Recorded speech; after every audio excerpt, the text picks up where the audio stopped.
नमस्कार, मैं सुष्मिता मिश्रा। आप देख रहे हैं 4 पीएम न्यूज़ नेटवर्क। किसानों का दिल्ली कूच का आज चौथा दिन है, बावजूद इसके सरकार के कानों में जूं तक नहीं रेंगा। आज एक किसान की मौत हो गई, हालांकि एक जीआरपी के एसआई हीरालाल की भी मौत हुई है, लेकिन अभी तक कितनी मौतें होंगी, सरकार क्यों नहीं सुन रही आखिर किसानों की? किसानों के साथ जो वादे किए हैं सरकार ने आखिर क्यों नहीं पूरे कर रही है? और मोदी सरकार कब तक यूं ही चुप बैठेंगे? बैठकें हो चुकी है, बेनतीजा बैठकें निकल रही हैं, वजह क्या है कुछ भी मालूम नहीं। साहिब को कुछ भी नहीं समझ में आ रहा है कि किसानों के साथ वो क्या सलूक किए जा रहे हैं। और क्या लगता है कि आप अभी तक, जो कि चुनाव भी सामने है और साहिब चुनाव प्रचार में बिजी है, और किसान जिस तरह अपनी मांगों को लेकर बैठे हुए हैं बॉर्डर पर, एक बार भी उनकी सुध सरकार नहीं ले रही। आज इसी पर हम चर्चा करेंगे। हमारे साथ इस चर्चा पर बहुत ही खास मेहमान जुड़े हुए हैं। राजेश बादल सर जुड़े हुए हैं, वरिष्ठ पत्रकार हैं, बहुत बहुत स्वागत है सर आपका। अनिल जैहिंद सर जुड़े हुए हैं, बहुत बहुत स्वागत है सर आपका भी। सुनील शुक्ला सर, आपका भी बहुत बहुत स्वागत है। राजेश ठाकर सर, आपका भी बहुत बहुत स्वागत है। अब पहला सवाल मैं राजेश सर आपसे लूंगी, क्योंकि जिस तरह से सरकार चुप है और किसान लगातार आंदोलन कर रहे हैं, क्या मोदी जी को सुननी चाहिए किसानों की बात, और क्यों नहीं सुन रही, वजह क्या है? अब मुझे पूछ रही है या राजेश ठाकर जी? राजेश ठाकर सर से जी। ओके। देखिए, सरकार ये समझ रही है कि ये जो आंदोलन है वो सिर्फ पंजाब के किसान कर रहे हैं और उसका शेष भारत के अंदर बहुत कुछ असर नहीं, और उसी तरह से उसको टैकल करने की कोशिश की जा रही है। जैसे दूसरे आंदोलनों को, ये छात्र आंदोलन हो या बेरोजगारी का कोई मसला हो या महंगाई का मसला हो, जब भी आंदोलन होता है तो उसको दूसरे मुद्दों पर डाइवर्ट कर देना कि ये तो विदेशी षड्यंत्र है, ये उनमें कुछ खालिस्तानी लोग हैं जिसका फंडिंग है, जो हमारी स्थिर सरकार है उसको किस प्रकार से डिस्टर्ब किया जाए, देश की अर्थनीति को किस तरह से डिस्टर्ब किया जाए। तो वो पूरे जो समस्या है, वो समस्या को सुनने के बजाय उसको नजरअंदाज करके जो आंदोलन कर रहे हैं उनको ही नकार रहे हैं कि ये जो लोग हैं वो फर्जी लोग हैं। तो ये बता रहे हैं कि जो किसान जो है वो गुमराह किए गए हुए लोग हैं, और दूसरी तरफ उनके ही मंत्री उसी गुमराह किए हुए लोगों के दल के जो मुखिया है, जो किसान मोर्चा के नेता है, उसको मिलने के लिए चंडीगढ़ जा रहे हैं। तो दोनों तरफ से जो है सरकार कंफ्यूज है। अगर ये खालिस्तानी मूवमेंट है, अगर ये देश को अस्थिर करने के लिए किया जा रहा है, तो भी सरकार उनसे बातचीत क्यों कर रही है? पहले भी क्यों बातचीत की? जब 3 काले कानून जो थे उसको वापस लिया गया, तभी प्रधानमंत्री ने ये नहीं कहा था कि भाई हमने बिना सुने बिना समझे एक कानून ला लिया था, हमारी गलती हुई, हमने वापस किया। उस वक्त भी उन्होंने ये कहा था कि हमारी तपस्या में कहीं पर कमी रह गई है। तो वो समझा नहीं पाए किसानों को, वरना जो वो 3 कानून थे वो भी सही थे।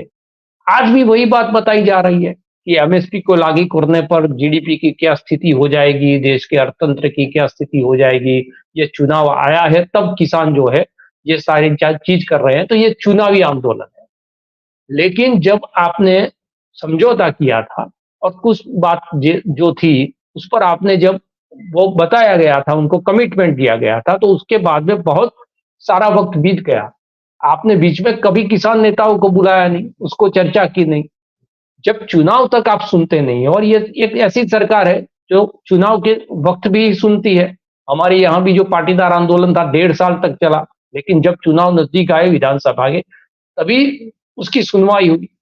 तो किसान जो है वो भी यही सोच रहे हैं कि जब चुनाव आएगा, जब हार या जीत की बात होगी, वो 3 काले कानून भी उसी वक्त वापस लिए गए थे जब चुनाव आए थे। तो दोनों तरफ से जो है वो डेडलॉक है, उसमें किसान जो है वो बातचीत करने के लिए तैयार है। उनका मसौदा है, उनके 10 मुद्दे का कार्यक्रम है।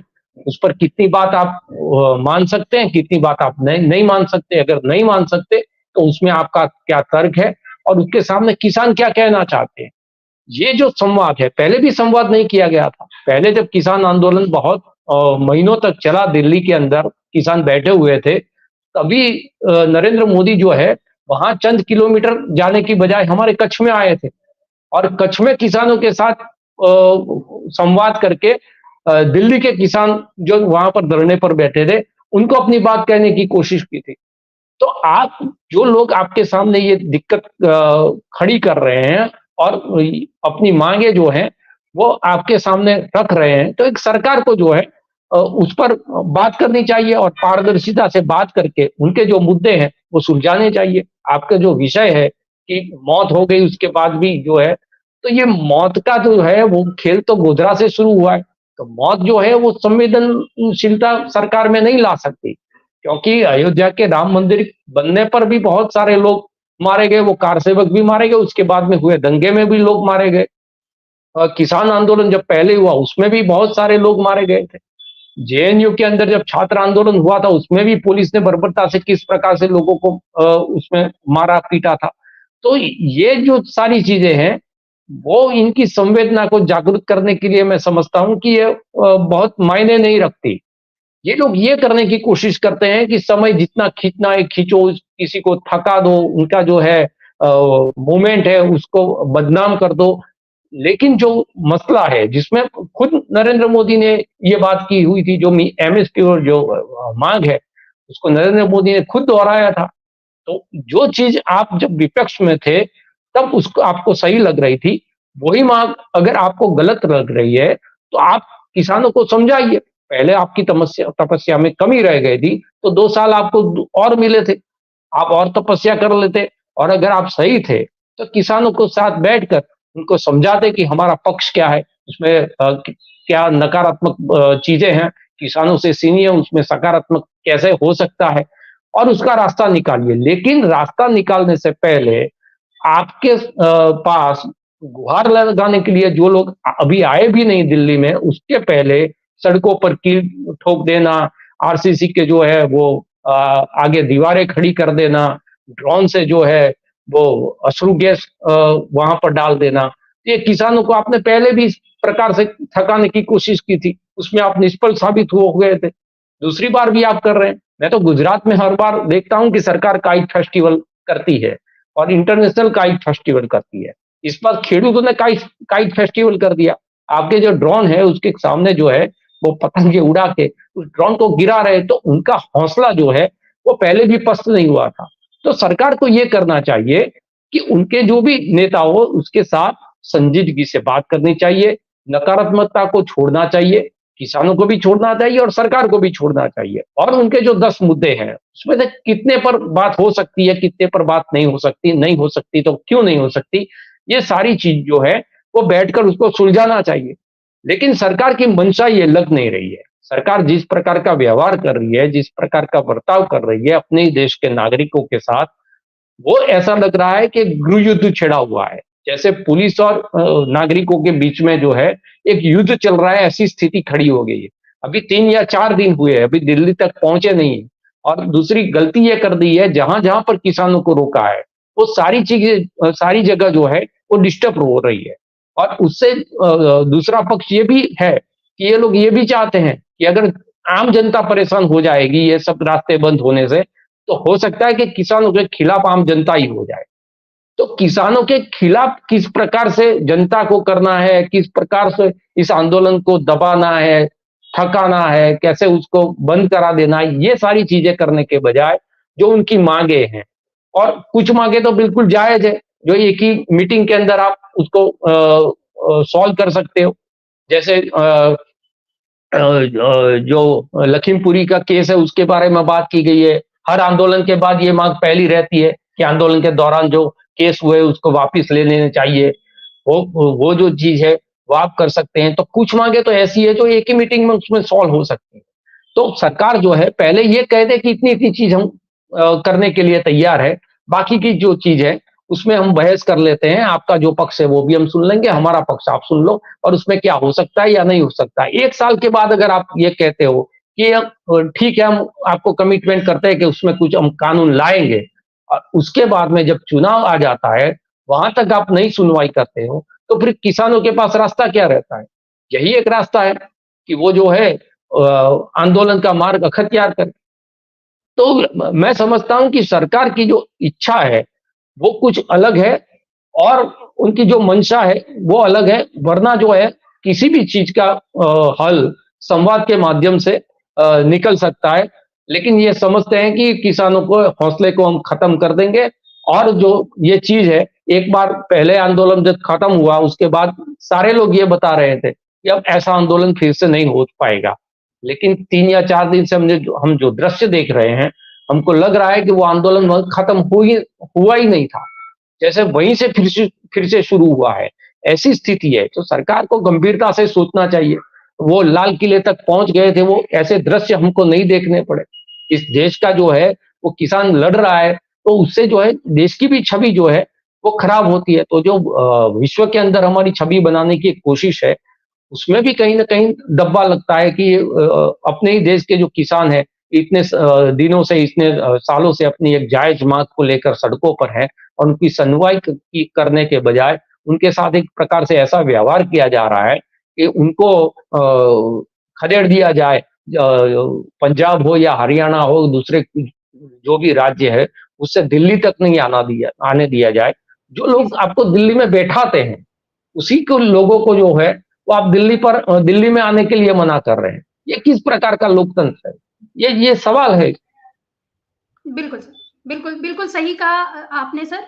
राजेश बादल सर, जिस तरह से सरकार जिस तरह से मोदी जी कहते हैं हमारी गारंटी, और जिस तरह से जब चुनाव आने होते हैं तो गारंटी कुछ ज़्यादा ही दिखाते हैं, लेकिन किसानों के प्रति क्यों गारंटी वो नहीं दे रहे हैं? किसान क्यों इतना ज़्यादा आंदोलन कर रहे हैं और परेशान हो रहे हैं? इनकी गारंटी क्यों नहीं ले रही मोदी जी? धन्यवाद सुष्मिता जी। देखिए, जो मौजूदा आंदोलन चल रहा है, किसान आंदोलन, और इसको लेकर के असंवेदनशीलता जिस तरह से दिखाई जा रही है, वो हमारे लोकतंत्र पर एक बहुत ही करारा तमाचा है। तमाचा मैं इसलिए कहूंगा कि आज पूरे विश्व में भारत के कृषि उत्पादनों की धूम है।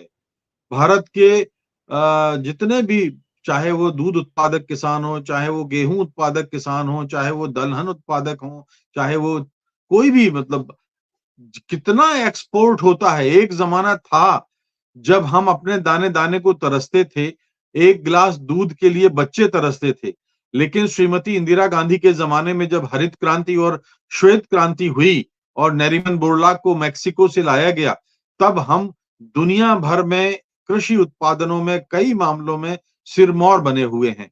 तो ये मत सोचिए कि जब उस देश के किसान अगर सड़कों पर उतर आते हैं और एक 5 वर्ष के अंदर 2 बार उनको आंदोलन करना होता है, और एक बार तो आंदोलन समूचे गांधीवादी तरीके से साल भर चलता है, हिंसक नहीं होता है, और उसके बाद भी आप उसको जो है नहीं, जो अपने वादे हैं उन पे आप पूरा नहीं करते हैं, तो ऐसा लगता है कि, और दूसरी बार फिर उतरते हैं, तो अंतर्राष्ट्रीय स्तर पर विदेश नीति बनाने वालों के लिए भी ये बड़ी चिंता की बात है कि अंतर्राष्ट्रीय स्तर पर इस तरह की भारत की छवि बनती है कि ये भारत जो कृषि उत्पादन इतने एक्सपोर्ट करता है, वही भारत अपने अन्नदाताओं के साथ किस तरह से सुलूक करता है। देखिए, मैं किसी आंदोलन के खिलाफ नहीं हूं, और मैं ये नहीं कह, लोकतंत्र है, और लोकतंत्र और आंदोलन यानी असहमति का आंदोलन, यानी सरकार जो कर रही है उससे असहमत होने का अधिकार।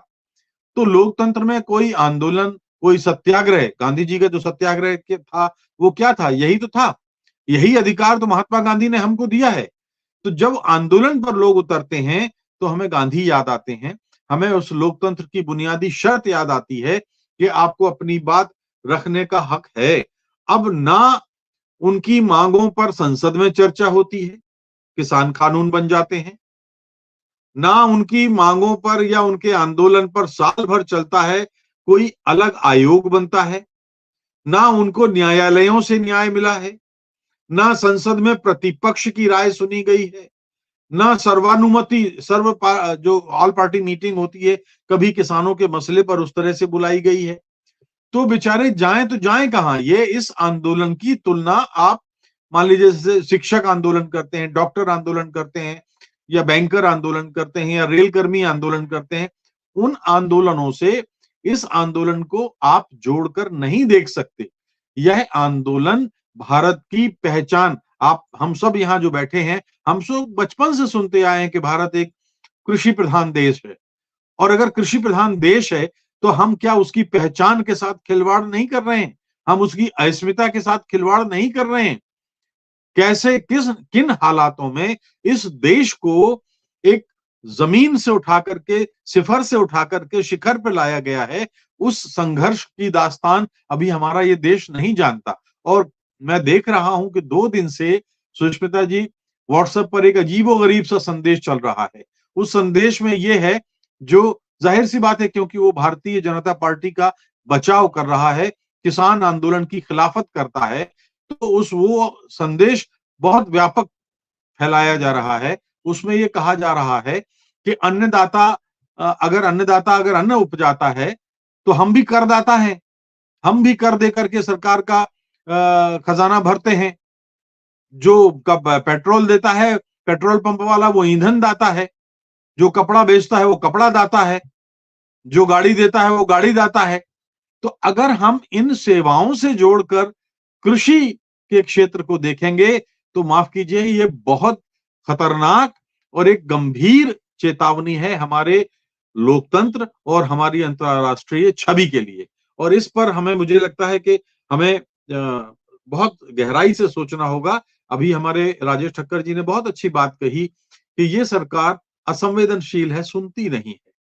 ना सुनिए, आप कभी घड़ा भरता है, आप कब तक नहीं सुनेंगे? पिछली बार 8 या 9 दौर की बातचीत हुई थी जब पिछली बार आंदोलन हुआ था, और 1 डेढ़ साल तक माननीय प्रधानमंत्री को संयुक्त किसान मोर्चे ने एक चिट्ठी लिखी थी और अपने मांगों का एक मांग पत्र दिया था। कुछ नहीं हुआ। तो दुर्भाग्य से हुआ यह है कि हमारे केंद्रीय मंत्रिमंडल में अब इतना साहस नहीं है, मंत्रियों में इतना साहस नहीं है कि वो माननीय प्रधानमंत्री जी के सामने साफ दूध का दूध और पानी का पानी रख सकें। नीति बदलती हैं। अगर कोई नीति में खराबी हो तो बदली जाती है, एक बार नहीं कई बार बदली जाती है। लेकिन अगर कोई उस पर विचार ही ना करे तो आप ऐसी क्रूर और भयानक रवैये को आप क्या कहेंगे? अभी हम आगे और मैं बात रखूंगा। मुझे लगता है कि अभी इस प्रथम चरण में इतना ही। जी।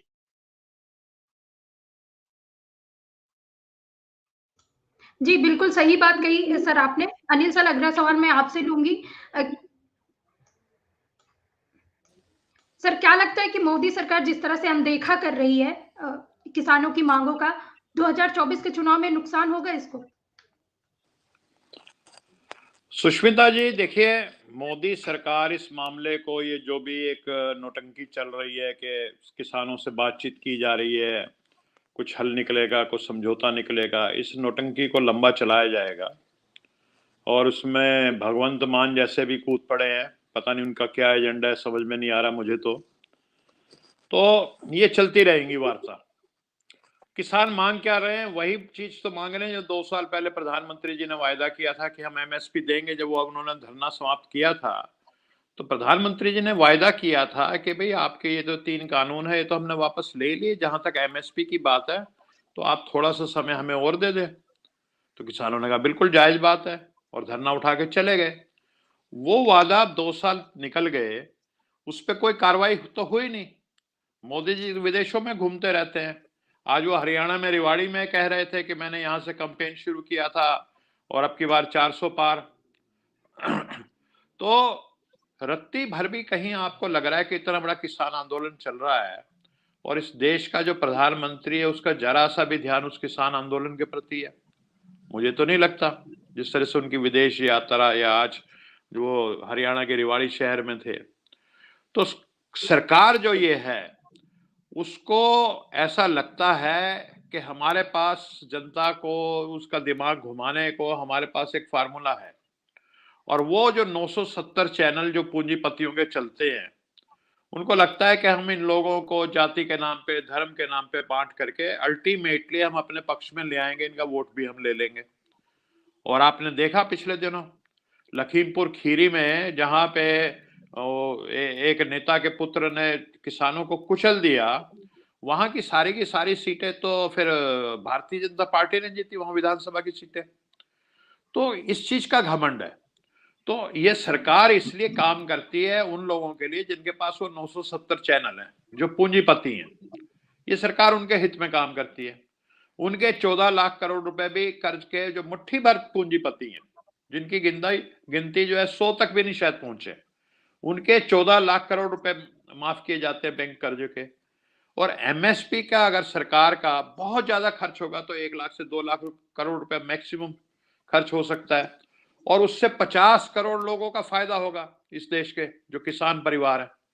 लेकिन वो उनको नहीं लगता कि उसको करने की जरूरत है। और सुष्मिता जी, मुझे तो लगता नहीं कि इस पे जरा सा भी सरकार झुकेगी। चलते चलते होगा ये कि कभी भी चुनाव आयोग जो है चुनाव की तिथियों की घोषणा कर देगा, आचार संहिता लागू हो जाएगी, फिर ये सरकार कहेगी देखिए अब तो हमारे हाथ बंध गए, हमारे हाथ कट गए, आपकी बात हम अपने घोषणा पत्र में डाल देते हैं, हम आपका काम पूरा कर देंगे जैसे ही हमारी नई सरकार बनेगी। और घोषणा पत्र की क्या वैल्यू है, उसको कोई जुमला कहता है, ये खुद ही जुमला बोल देते हैं, वो सबको पता है। तो ये इसी तरह से टालने की बात है। और जिस तरह से उनके ऊपर जुल्म हो रहा है, तो अल्टीमेटली होता क्या है, जब आंदोलन लंबा चलता है, मुकदमे बन जाते हैं, तो एक चीज और जुड़ जाती है कि जी मुकदमे जुड़ गए, इनको भी आपको करना पड़ेगा। एक्सपायरी डेट वाली अश्रु गैस के गोले उनके ऊपर छोड़े जा रहे हैं, और उसके लिए ड्रोन का इस्तेमाल हो रहा है। जो जानकार है वो इस बात को कह रहे हैं कि यूएन सिटीजन चार्टर जो है ह्यूमन राइट्स का, उसके ये खिलाफ है कि आप ड्रोन का इस्तेमाल करें अपने ही नागरिकों के ऊपर बम्बार्डमेंट अश्रु गैस के करने की, लेकिन वो भी हो रहा है। तो ये सबका सब चलता जा रहा है। अब एक चीज और हो रही है, 4 तो असली किसान यूनियन है, उनके साथ 10 ऐसी किसान यूनियन जुड़ जाएंगी जो नकली होंगे, जो कि जिनको ये प्रॉम्प्ट किया होगा। कुछ दिनों बाद ऐसा हो सकता है कि ये 2 बात कुछ ऐसी मांग लें, तो उन 14 में से 10 यूनियन कहेंगे जी हाँ सरकार ने बहुत अच्छा फैसला कर लिया, हम अपना एजिटेशन वापस लेते हैं। फिर ये सरकार कहेगी ये जो 4 हैं ये तो खालिस्तानी है, या ये कांग्रेसी हैं, ये आंदोलन जीवी हैं। तो एक पैरेलल काम, जैसा राजेश बादल जी ने भी बताया कि सोशल मीडिया पे चल रहा है, कि अभी मैं देख रहा था कि डॉक्टरों का आ रहा है कि जी किसान ये मांग रहे हैं, अगर ये अन्नदाता है तो हम तो प्राणदाता है, हमें 15 मांगे उनकी आ रही हैं व्हाट्सएप पे। तो ये किसानों का जो जिसको कहते हैं ना डेमोनाइजेशन, उनका राक्षसीकरण, वो करने का पूरा प्रयास किया जा रहा है, और कोई मौका नहीं छोड़ती है सरकार ध्रुवीकरण करने का। इस किसान आंदोलन में कहते हैं ना, वो आपदा में भी अवसर ढूंढना, तो इस किसान आंदोलन में भी वो ध्रुवीकरण का एक अवसर ढूंढ रहे हैं और अपने पक्ष को मजबूत करने की कोशिश कर रहे हैं। तो मैं बहुत इस सब चीज को लेकर के सुष्मिता जी निराश हूं, और मुझे नहीं लगता कि ये सरकार के चलते कम से कम किसानों का कुछ भला होने जा रहा है। जी बिल्कुल सही कहा सर आपने। आप निराश हैं, लेकिन मोदी जी निराश बिल्कुल नहीं है। वो चुनाव प्रचार में अपने बिजी हैं, 2024 की तैयारियों में बिजी हैं। अगला सवाल सुनील सर मैं आपसे लूंगी। क्या लगता है कि इस बार भी किसान आंदोलन जिस तरह से चल रहा है, क्या एक बार फिर नरेंद्र मोदी जी को माफी मांगनी पड़ सकती है? धन्यवाद सुष्मिता जी। अब तक तो इस सरकार को जब भी झुकना पड़ा है वह किसान आंदोलन पे ही झुकना पड़ा, चाहे पिछली बार 3 काले कानूनों को वापस लेने का मसला रहा हो, और चाहे इसके पहले भूमि अधिग्रहण का कानून रहा हो। ये 2 बड़े मसले मुद्दे हुए जिन पर सरकार वापस लौटी है, यू टर्न ली है। ये किसानों का ही आंदोलन है, और आप आंदोलन को बहुत लंबे समय तक नकार नहीं सकते। नकारने की ताकत किसी राजनीतिक दल के पास होती नहीं है। आप ये जो दिखा रहे हैं कि हम कोई आपके ऊपर असर नहीं पड़ेगा, इसका खूब असर पड़ेगा। जो इस आंदोलन की विश्वसनीयता को लेकर के इस आंदोलन की शुरुआत से ही सवाल खड़े किए जा रहे हैं कि किसानों का आंदोलन है, आढ़तियों का आंदोलन है, एक पार्टी विशेष का आंदोलन है, चुनाव के ही मौके पे क्यों हो रहा है, ये एमएसपी देने से इस देश की अर्थव्यवस्था धराशायी हो जाए, तमाम तरह की बातें ये जब इसकी घोषणा हुई तभी से चल रही है। किसान तो नहीं लौटे, किसान तो नहीं माने, किसान चल पड़े अपने रास्ते पर, और अचानक नहीं चल पड़े। वो उन्होंने 45 दिन पहले इस आंदोलन की शुरुआत की घोषणा की थी। कोई 12 सूत्री मांगों में से एमएसपी की मांग सहित कोई इसमें नई मांग नहीं है। एमएसपी की मांग, एमएसपी देने का वायदा सम्मानित मोदी जी की इस पार्टी भारतीय जनता पार्टी ने 2014 के अपने घोषणा पत्र में किया है। और उसके पहले भी आप चले जाइए, जब माननीय प्रधानमंत्री जी गुजरात के मुख्यमंत्री होते थे, उस समय एक संसदीय कमेटी एक कार्यबल के अध्यक्ष बनाए गए थे। इन्होंने कहा, सुझाव दिया था अपनी कमेटी के माध्यम से कि किसानों को उनके उपज का बेहतर कीमत मिलनी चाहिए, एमएसपी मिलनी चाहिए। सुझाव दे रखा है आपने, कोई नई बात तो है नहीं। जब मोदी जी की वह कमेटी इस बात का सुझाव दे रही थी, तब इस देश की अर्थव्यवस्था पर संकट नहीं आ रहा था। जब आप 2014 के अपने घोषणा पत्र में एमएसपी देने की बात कर रहे थे, तब आपको यह नहीं था कि देश की अर्थव्यवस्था ध्वस्त हो जाएगी। यह भी एक गलत नैरेटिव है। कैसे ध्वस्त हो जाएगी भाई? क्या जितना अनाज किसान पैदा करता है, उस सब के सब अनाज सरकार खरीदती है? कभी हुआ है क्या? ये तो डेटा सबके पास है ना, कि अनाज कितना पैदा हुआ और सरकार ने कितना खरीदा। इसमें तो कोई गोपनीय तथ्य नहीं है। ये तो कोई इलेक्टोरल बॉन्ड तो है नहीं जिसकी जानकारी आप किसी को नहीं दे सकते थे। तो सब जानते हैं कि एफसीआई ने कितना खरीदा, नेफेड ने कितना खरीदा, कोऑपरेटिव सोसाइटीज ने कितना खरीदा, सबकी जानकारी सबके पास है। वह पूरी की पूरी खरीद 10 से 14% के बीच में होती है। इतना ही तो पैसा खर्च करेंगे आप। बाकी अपने उपज का 30 से 35% तो किसान अपने खुद के उपयोग में लाता है, एक्सचेंज करता है। वो धान देके दाल खरीदता है, दाल देके गेहूं खरीदता है, गेहूं देके मटर खरीदता है, आपस में लेन देन करता रहता है। वो किसको समझा रहे हैं आप कि अर्थव्यवस्था में बड़ा बोझ पड़ जाएगा? और अगर बोझ पड़ जाएगा तो आप तो कह रहे हैं कि हम देश की दुनिया की 5वीं अर्थव्यवस्था है और तीसरी होने जा रहे हैं। तो क्या ये तीसरी अर्थव्यवस्था अपने किसानों का बोझ नहीं बर्दाश्त कर सकती? तो कौन सी अर्थव्यवस्था बना रहे हैं? यह किसानों के बारे में जो बात कही जा रही, और ये भेजा मांग कैसे है? अगर किसान ये कह रहा है कि हमारे उपज की एक न्यूनतम समर्थन मूल्य निर्धारित कर दिया जाए, क्या गुनाह कर, कौन सी गलत मांग है ये? और क्या ये बाजार की सच्चाई नहीं है क्या कि जो न्यूनतम समर्थन मूल्य से ज्यादा कई बार जिंस बिकती है, जो सरकार निर्धारित करती है उससे ज्यादा कीमत देना पड़ता है लोगों को खरीदने के लिए। सरकार, किसान कह रहा है कि न्यूनतम कर दीजिए आप, उससे नीचे कोई ना खरीदने पावे। ये तो कोई गलत मांग तो है नहीं। इसलिए कि आप कोई भी बिचौलिया, कोई भी व्यापारी, कोई भी आड़तिया उसका भेजा किसानों के मजबूरी का फायदा न उठा सके, क्योंकि किसानों के पास भंडारण की क्षमता नहीं होती है। उसका अनाज खेत से बाहर आया, उसको बेचना है, उसी के बल पर अपनी अगली फसल की तैयारी करता है, अपने जो पारिवारिक सामाजिक दायित्व है उसका निर्वाह करता है। कौन सा गुनाह है ये? बाकी आपने जब 2020-21 के आंदोलन खत्म हो रहे थे, तभी आपने आश्वासन दिया था कि जो मुकदमे दर्ज हुए हैं वो वापस किए जाएंगे, जो शहीद हुए हैं किसान आंदोलन के दौरान उनको आर्थिक सहायता दी जाएगी, जो लखीमपुर खीरी घटना हुई थी उनके आरोपियों के खिलाफ सख्त कार्रवाई की जाएगी, जो उसमें मारे गए थे किसान उनको आर्थिक सहायता देने की बात कही गई थी। ये कौन सी बेजा मांग है कि जो नकली बीज और रसायन बनाने वाले, कीटनाशक बनाने वाले लोग हैं उनके खिलाफ सख्त कानून बनाया जाए? यह मांग भी करनी पड़ती है किसी देश में? ये कोई तर्क नहीं है ये। और ये लग रहा है कि जो किसान है वो केवल पंजाब किसान है। अरे पंजाब क्या देश के बाहर का है? एक समूह ने लीड किया, आंदोलन की शुरुआत कर दी। ये छोड़ आवश्यक थोड़ा कि केवल वही किसान रहेंगे। और अगर ये आंदोलन केवल पंजाब का है, तो जो भोपाल में रेलवे स्टेशन पर लोग उतारे गए थे किसान, वो कहाँ के हैं?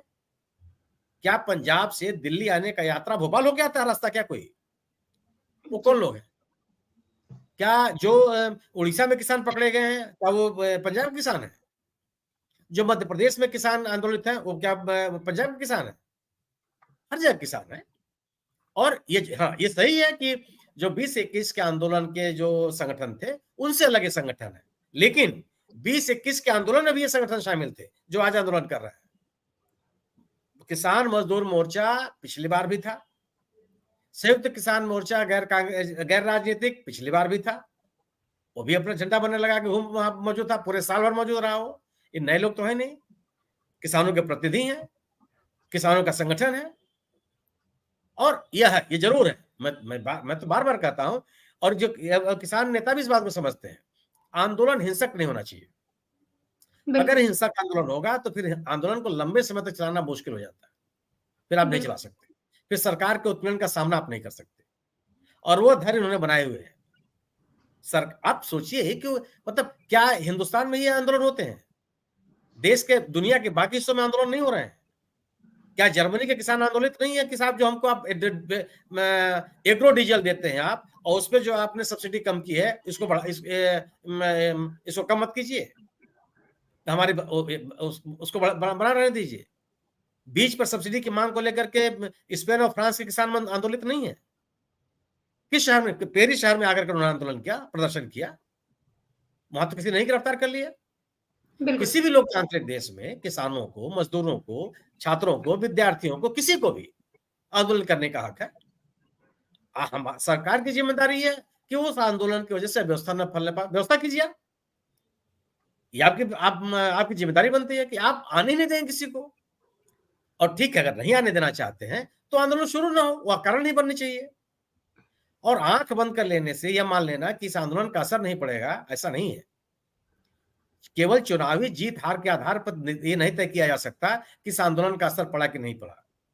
पिछले किसान आंदोलन 2020-21 के किसान आंदोलन के बाद निश्चित रूप से उत्तर प्रदेश में बीजेपी की सरकार बन गई, लेकिन समाजवादी पार्टी की ताकत तिगुनी बढ़ गई।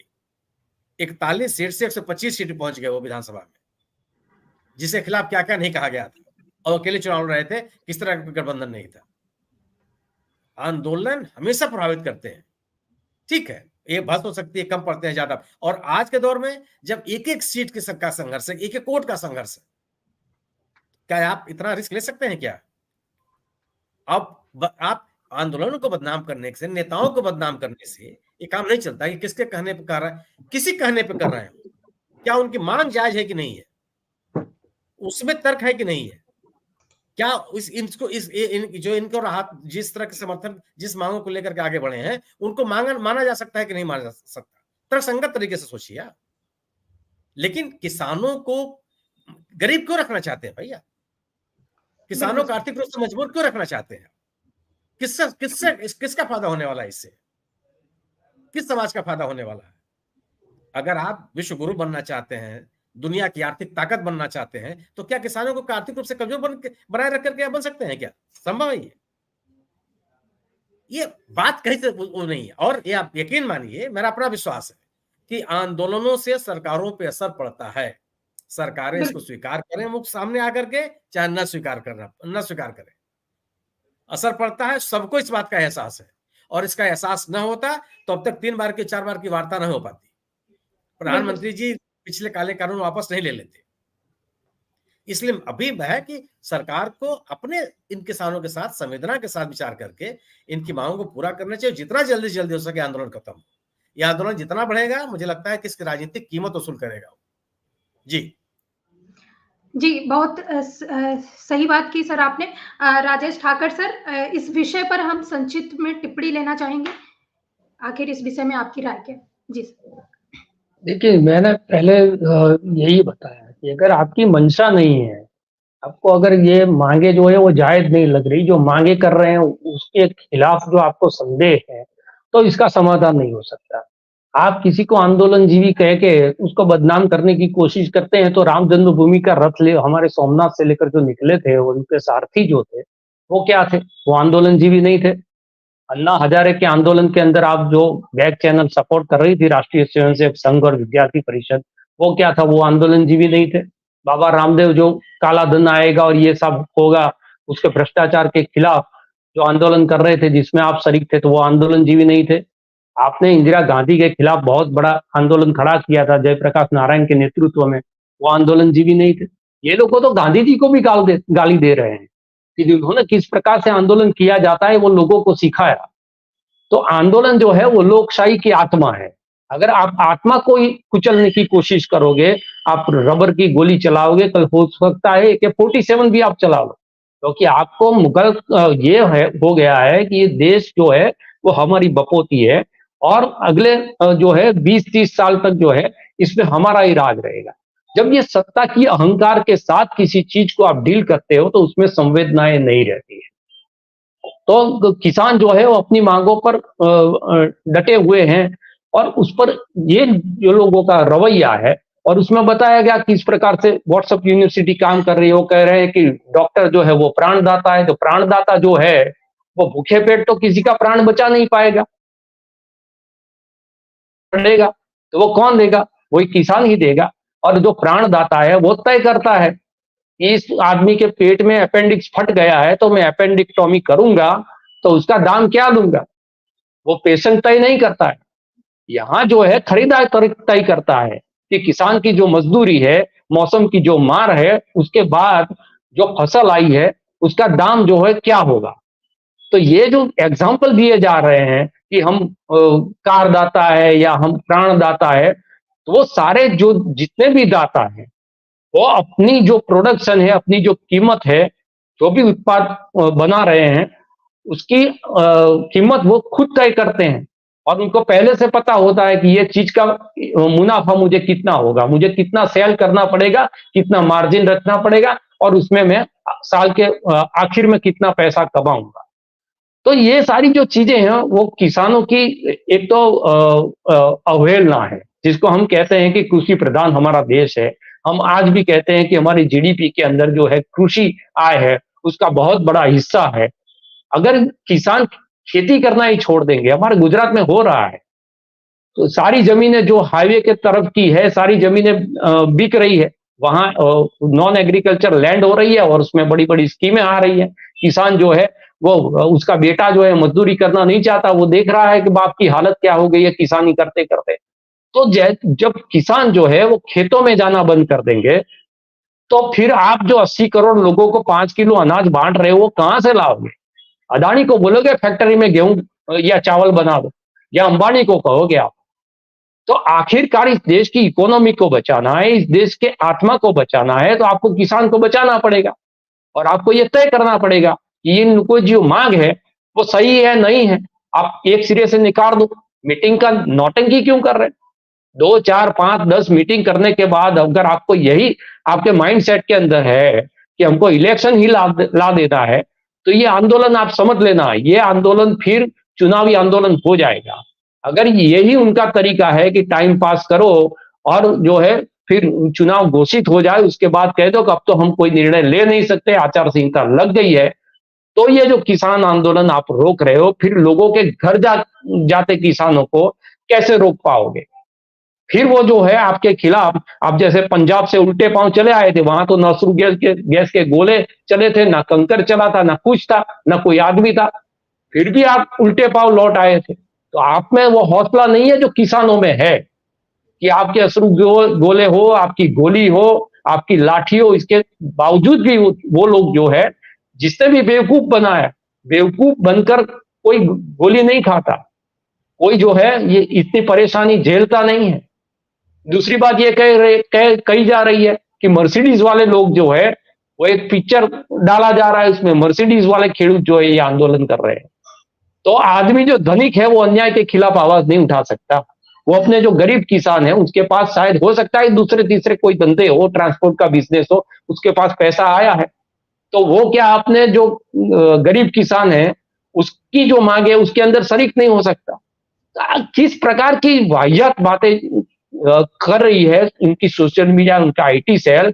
और किस प्रकार की बात नकवी साहब क्या बोल रहे हैं, एक तरफ जो है मीटिंग कर रहे हैं और नकवी साहब दूसरी तरफ ये कह रहे हैं कि ये सारे जो लोग हैं वो किसी के पेड लोग हैं, जो चुनाव आए हैं तो चुनाव के अंदर उस पर सवार होके कुछ वोट बटोरने की ये कोशिश की जा रही है।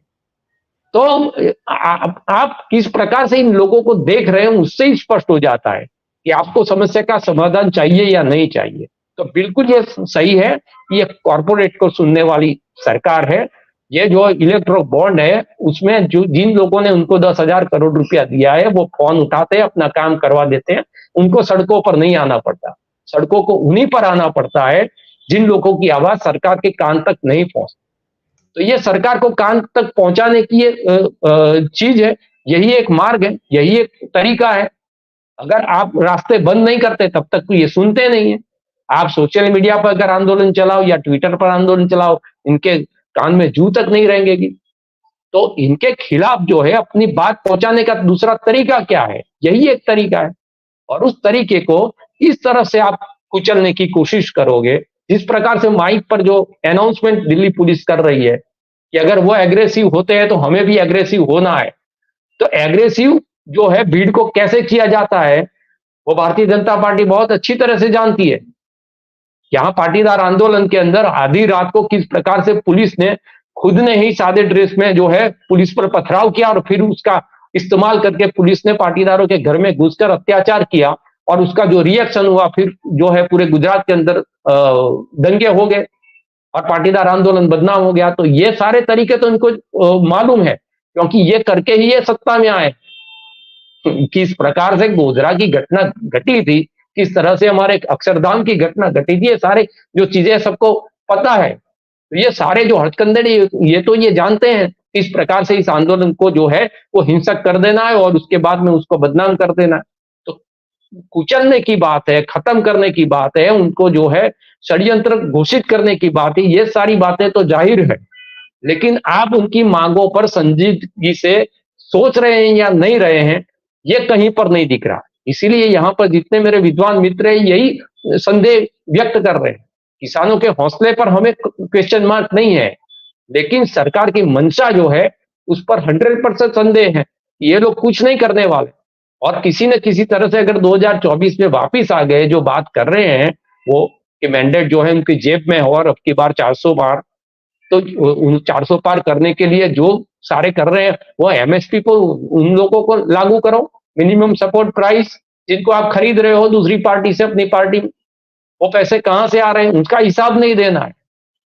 और किसान जो है उनके एक एक पैसे का हिसाब सोशल मीडिया पर आप डाल रहे हैं। तो मैं नहीं समझता कि सरकार इसमें संवेदनशील है, सरकार इसमें गंभीर है। वो यही चाहती है कि आंदोलन को किसी तरह से लंबा खींच दिया जाए और चुनाव आते आते उसको जो है टाल दिया जाए। बिल्कुल सर। जी राजेश बादल सर, आपका क्या कहना है? ये सुनीता जी, ये बहुत गंभीर बात हमारी चर्चा में अब तक निकल के आई है और जिस ओर इशारा सुनील जी ने किया है कि किसान को आखिर आप देते क्या हैं। अगर आप न्यूनतम समर्थन मूल्य भी नहीं दे सकते तो फिर किसान की भलाई है कहां। बहुत मुझे याद है, स्पष्ट याद है कि जब किसान आंदोलन पिछली बार शुरू हुआ था उस समय तक न्यूनतम समर्थन मूल्य गेहूं का 1975 रुपए था और 1975 रुपए भी किसानों को उस वक्त नहीं मिल रहा था। उस समय उन्होंने किसानों ने व्यापारियों को 1720 रुपए प्रति क्विंटल अपना अनाज या 1700 रुपए क्विंटल अनाज अपना गेहूं बेचा था और 250 क्विंटल पर 62,500 के आसपास का 62,500 का नुकसान उनको हुआ था। और आप देख लीजिए कि ये एक छोटे से गांव या एक कस्बे का आंकड़ा हो सकता है कि 250 क्विंटल का उत्पादन हो और 62,000 का नुकसान हो जाए। आप ये देखिए जब पूरे देश में इस तरह से होगा, जहां भी गेहूं, हम केवल एक फसल की बात कर रहे हैं गेहूं की, तो गेहूं की फसल में जब एक इलाके में 62,500 रुपए 250 क्विंटल पर नुकसान होगा, आप कल्पना करिए कि लाखों की तादाद में जब लाखों एकड़ में जब कृषि उत्पादन होगा, गेहूं उत्पादन होगा, तो उसमें कितना नुकसान होगा। किसान को दे क्या रहे हैं आप। मैं एक और बात बताता हूं कि किसान आंदोलन, ठीक है, किसान कानून वापस हो गए, अब किसान वापस हो गए, कानून वापस हो गए, लेकिन जो उनके जो प्रावधान थे वो किसने आज तक अध्ययन किया है कि वो प्रावधान सीधे तौर पर भी लागू हो गए। किसान अपनी फसल उगाता है, बेचता है, वो स्टोर नहीं करता है। आपको याद होगा किसान कानून में एक प्रोविजन ये था कि किसान जो बड़े पूंजीपति हैं, मतलब बड़े बड़े धन्ना सेठ, जो किसानों जिनमें उनको स्टोरेज का जो है बड़ी छूट दी गई थी और वो इस तरह से कृषि उत्पादन का बाजार का मूल्य नियंत्रित कर सकते थे। आज जो महंगाई, किसी को कोई समझ में नहीं आता, कोई बारिश नहीं होती, कोई बर्फ नहीं गिरती, कोई सूखती नहीं है तेज धूप में फसल और दाम महंगे हो जाते हैं, अपने आप गिर जाते हैं। आपने कभी गौर से मंडी के दाम और बाजार के दाम देखे? मैं एक उदाहरण देता हूं केवल कि हफ्ते भर पहले लहसुन के दाम 200 रुपए किलो थे और आज 600 रुपए किलो के पार हो गए। अरे एक हफ्ते में कौन सा ऐसा जादू की छड़ी घुमा दी गई है कि वो 600 रुपए क्यों हो गए? क्योंकि कहीं एक बैठा रिमोट कंट्रोल है जिनके पास वो स्टोर है कि टमाटर जो है आज 10 रुपए किलो बिक रहा है, आज रोक लो, अब 40 रुपए कर दो, अब 50 रुपए कर दो, अब 150 रुपए कर दो, अब 50, फिर वापस 50 पे ले आओ। तो वो किसी का मुनाफा आराम से सबको अपना लाभांश तय करने का जिस तरह से बेजा और मनमाना हक पूंजीपतियों को मिल गया है, वो चिंता की बात है। किसान केवल एक बात नहीं करते, अरे हमने मान लिया कि वो खालिस्तानी है, हमने मान लिया कि देशद्रोही है। अरे तो हमने पंजाब का वो खालिस्तानी आंदोलन का जब चल रहा था, आतंकवाद, तब भी हम पत्रकार थे और हमने तब भी कवरेज किया था। तब तो वो खुल के कहते थे कि हमें खालिस्तान बनाना है। अगर इन्हें खालिस्तान बनाना है तो ये एमएसपी का उदाहरण क्यों देते भाई? अपने लिए एमएसपी का पैसा क्यों मांगते? वो तो फिर हथियार लेके आपके संसद में नहीं घुस जाते, फिर वो आपके देश की सिस्टम को चुनौती नहीं देते। कितनी मुश्किल से उस खालिस्तानी आंदोलन को हमने एक प्रधानमंत्री की शहादत को देखा है और किस तरह से उस आंदोलन को कंट्रोल किया गया है। आप इतनी आसानी से जबान से शब्द निकाल देते हैं, जो आंदोलन मर चुका है उस आंदोलन को फिर से आप जीवित करने की कोशिश कर रहे हैं। तो या आप ये देश के साथ शरारत कर रहे हैं, या देश के साथ दुश्मनी निकाल रहे हैं, या देश के साथ कोई बहुत भलाई कर रहे हैं आप। ये तो एक चीज तो ये है। दूसरी चीज मैं आपको एक और उसका मान लीजिए कि चलिए, एक तो खालिस्तानी वाली बात मैंने बता दी।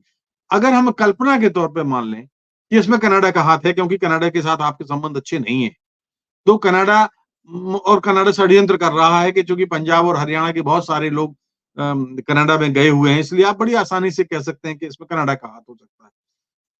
अगर ये हाथ है तो दुनिया भर में इस समय जितने देश गेहूं उत्पादक देश हैं, कनाडा हो गया, अमेरिका हो गया, ब्राजील हो गया, मैक्सिको हो गया, या वो सारे देश जो गेहूं उत्पादन में बहुत अच्छी स्थिति रखते हैं और जो भारत से ईर्ष्या रखते हैं कि भारत का गेहूं उत्पादन इतना अधिक क्यों है, तो भी तो चिंता आपको होनी चाहिए कि कनाडा अगर ऐसा कर रहा है तो हमें क्या करना चाहिए। हमें तो तत्काल किसानों की मांगों को मान के और एक सम्मानजनक हल निकालना चाहिए। चुनाव सिर पर हैं, आप राउंड पर राउंड लगाए जा रहे हैं, राउंड पर राउंड वार्ताओं के लगाए जा रहे हैं। पिछली बार भी 9 राउंड वार्ता हुई थी, इस बार भी अब देखिए 2 वार्ताएं हो रही हैं, हो चुकी है। अब आगे कितनी वार्ताएं होती है, लेकिन तब तक इस देश के गेहूं निर्यात का कितना नुकसान हो चुका होगा ये, और नई फसल अभी 2 महीने में आ जाएगी, अप्रैल में आ जाएगी। तो आप किसका भला कर रहे हैं? आप देश का नुकसान कर रहे हैं या देश का भला कर रहे हैं? ये एक सोचने वाली बात है। और एक और बात मैं आपको बताता हूं कि मान लीजिए कि ठीक है, हम बड़े देश हैं, 140 करोड़ की आबादी है, हम भुगत लेंगे कि जो नुकसान होगा। अगर कोई देश हित का कोई कदम होता, जिस नुकसान को आप रोक सकते हैं उसको भी नहीं रोकना चाहते। आखिर इस आंदोलन से नुकसान किसका हो रहा है? देश के निर्यात का नुकसान हो रहा है, देश के कुल उत्पादन का नुकसान हो रहा है, क्योंकि किसान अपनी खेतों में नहीं जा रहे हैं, उनका अपना माल नहीं निकाल रहे हैं, उनका फसल नहीं निकाल रहे हैं, उनका मूल्य नहीं मिल रहा है, उनका पैसा रुका पड़ा है, तो उत्पादन भी थम गया है। उत्पादन थम गया है तो उसका निर्यात पे असर पड़ेगा, तो उत्पादन का नुकसान हो गया। मानव श्रम जो हम रचनात्मक कार्यों में लगाते, लाखों करोड़ों घंटों का, वो हम सड़कों पर अपने बच्चों को, अपने भाइयों को, अपने पिताओं को, अपने चाचाओं को आंदोलन करते देख रहे हैं। मानव श्रम का करोड़ों घंटों का नुकसान हम देख रहे हैं। क्या ये नुकसान नहीं है? फिर उसको रोकने में जो अफसरशाही है, नौकरशाही है, पुलिस है, प्रशासन है, वो लगा हुआ है। वो उसके पास नियमित काम का बोझ अलग बना हुआ है, लेकिन वो इसको कंट्रोल कर रहा है। तो एक किस्म से आप ये अराजकता की ओर इस देश को ले जा रहे हैं, जो बहुत नुकसान की बात है, बहुत बहुत गंभीर चेतावनी। मैं एक उदाहरण आपको देता हूं। कोई भी निर्वाचित हुकूमत कितनी बड़ी तानाशाह हो जाए, फौजी हुकूमत से क्रूर तो नहीं हो सकती ना।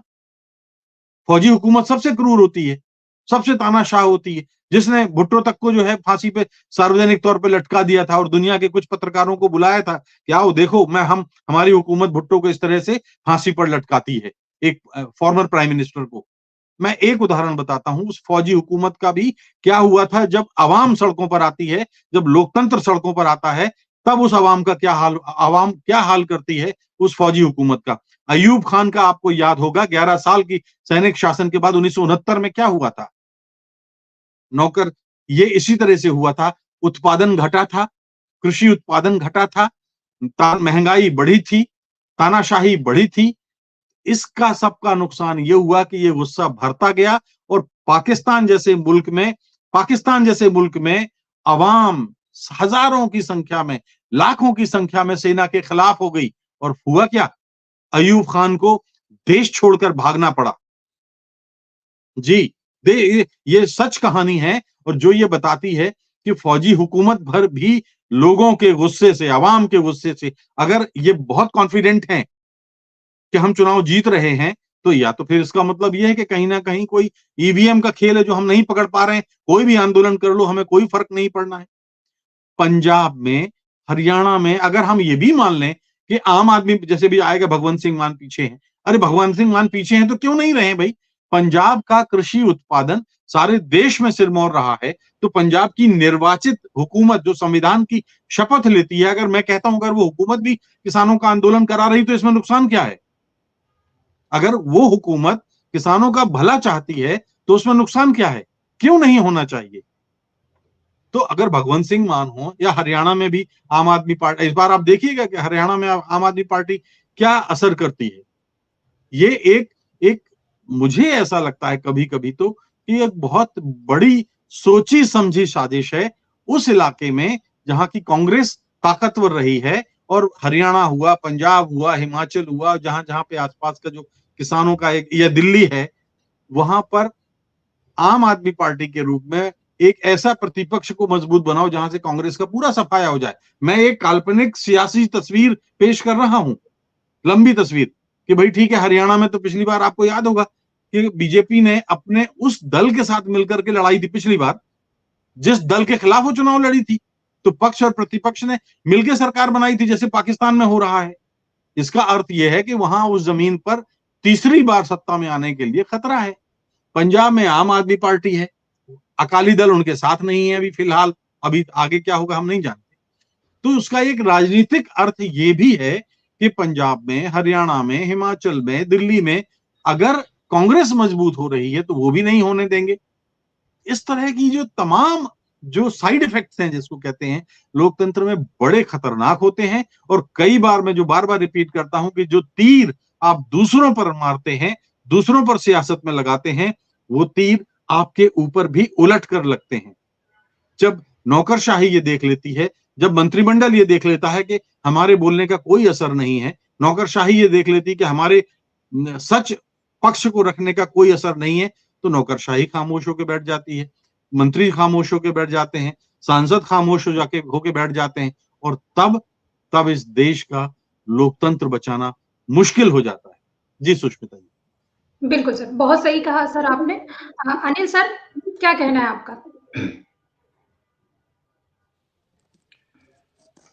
सुष्मिता जी, मेरा तो यही कहना है कि देखिए, हमारा तो ग्रामीण देश माना जाता है, कृषि प्रधान देश माना जाता है, और कहने को तो हम अन्नदाता कह करके किसानों को बड़ा रिस्पेक्ट देने की बात करते हैं, लेकिन जो उनकी मूल समस्याएं हैं वो दिन पर दिन बद से बदतर होती चली जा रही है।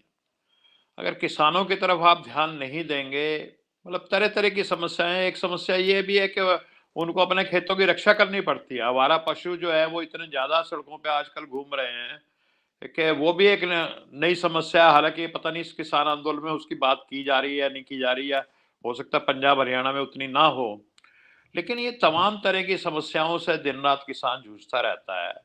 और 50 करोड़ की आबादी है, 15 करोड़ परिवार हैं किसानों के, और ये जिस तरह का व्यवहार ये सरकार उनके साथ कर रही है, ये चिंताजनक है।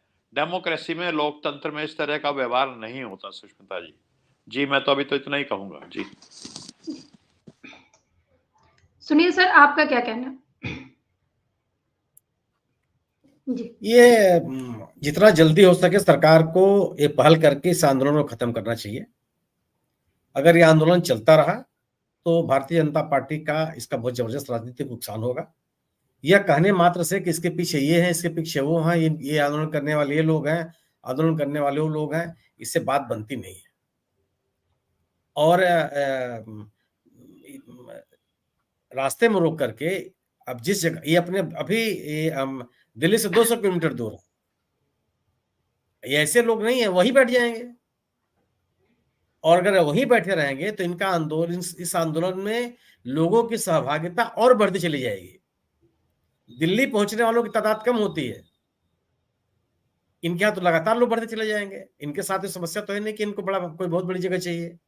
वो तो नेता के कहते हैं कि हम घर घर घूमेंगे, 2-2 किलो आटा मांगेंगे, बना के खा लेंगे, खुले आसमान नीचे बैठेंगे, आते जाते रहेंगे, अपना खेत भी देखते रहेंगे। लेकिन इससे कुछ हासिल नहीं होना है सरकार को। और ये कहने पिछला अनुभव भी बताता है कि इस आंदोलन को बदनाम करने की कोशिशों के कारण ये आंदोलन खत्म नहीं होता। 1 साल तक किसान बैठा रहा और आपको वो मांग माननी पड़ी जिस मांग को लेकर के ये आंदोलन शुरू हुआ था।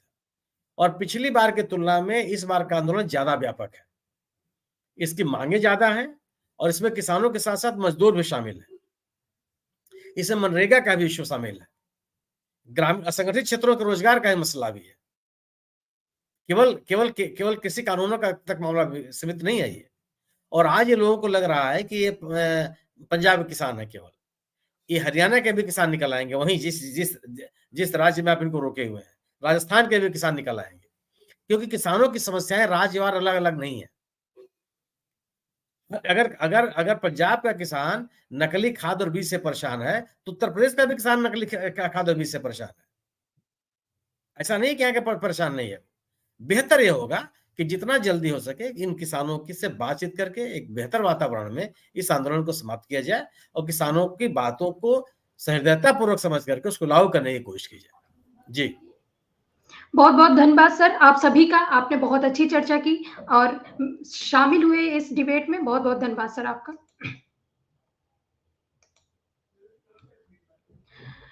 तो ये थी किसान आंदोलन पर चर्चा। क्या है आपकी राय? क्या सरकार को किसानों के सामने उनके प्रस्ताव को मान लेना चाहिए या फिर किसानों को ये आंदोलन ऐसे ही चलाना चाहिए? इस पर आपकी क्या राय है? आप कमेंट बॉक्स पर जरूर बताइए। तब तक के लिए देखते रहिए 4 PM न्यूज नेटवर्क। मैं सुष्मिता, नमस्कार।